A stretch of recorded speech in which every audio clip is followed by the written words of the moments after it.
আচ্ছা, চারিদিকে সবাই যদি লয়াল মেই খোঁজে তাহলে আমাদের মতো বেঈমান গুলো কোথায় যাবে? আর কোথায় যাবে? কলকাতা সোনাগাছি যাবে।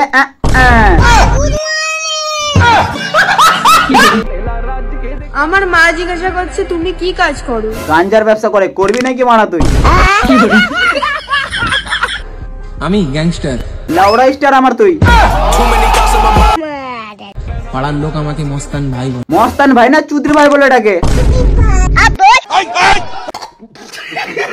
তো নমস্কার বন্ধুদের মাধ্যমে তোমরা কেমন আছো? তোমরা তো গাইস চলে এসেছে একটা নতুন গাটপাড়া রোস্ট ভিডিও নিয়ে। এন্ড গাইস আজকে আমি রোস্ট করতে চলেছি একটা চিমকান্ডিকে, যে হাঁকতে গেলেও ব্লগ বানাবে, মুছতে গেলেও ব্লগ বানাবে, কেউ মারা গেলেও লাউরা ব্লগ বানাবে। তো চলো আজকে একটু ভালো করে ধোয়া যাক। বলছি কাকিমা, নিজের বাড়ির দিকে না একটু খেয়ালটা রাখুন। পাড়ায় লোকের বাড়িতে কি হচ্ছে সেটা ভেবে আপনার লাভ নেই, ঠিক আছে? আচ্ছা কাকিমা, তোমার কি লজ্জা নেই? ওর বাড়ির দিকে ঝাঁকছো কেন? ওর বাড়িতে তো এটা হতে পারে। গাইস, প্রেম করবা নিজের ইচ্ছায়, কিন্তু বিয়ে করবা বাবা মার ইচ্ছায়। কেন বানা, তোমাকে দেয় না নাকি?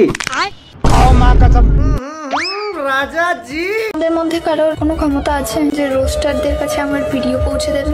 চোখে পড়েছিলাম চশমা, চশমাটা কোথায় হারিয়ে গেছে। আর তোকে চিন্তা করতে হবে না চিমকান্ডি, অলরেডি তোর ভিডিও রোস্টারের কাছে চলে এসেছে। আমি একটা বড় তেঁতুল এনেছি, দিয়ে খাচ্ছি। তোমরা বলো তো মানুষ কখন তেঁতুল খায়? আরে চিমকান্ডি, তুই এটুকু জানিস না মেয়েরা কখন তেঁতুল খায়? সিম্পল, প্রেগনেন্টের সময়। তার মানে প্রেগনেন্ট। আমি ফাইনালি আমার বাড়িতে চলে এসেছি। কেন, অতদিন ধরে কি লোকের বাড়িতে ছিলা? স্নান করলাম এক্ষুনি। আরে বাপ রে, এক্ষুনি স্নান করলো? তার মানে 18 বছর ধরে তুই বাড়া স্নানই করিসনি? তাই তো বলছি বাড়া, ইঁদুর মরা মরা গন্ধ কই থেকে আসছে? তাহলে মাঠে গিয়ে আমি ভিডিও বানাবো, তোমরা দেখবে। আর যদি আমরা ভিডিওটা না দেখি তাহলে ভিডিও বানানোটা বন্ধ করবি তুই?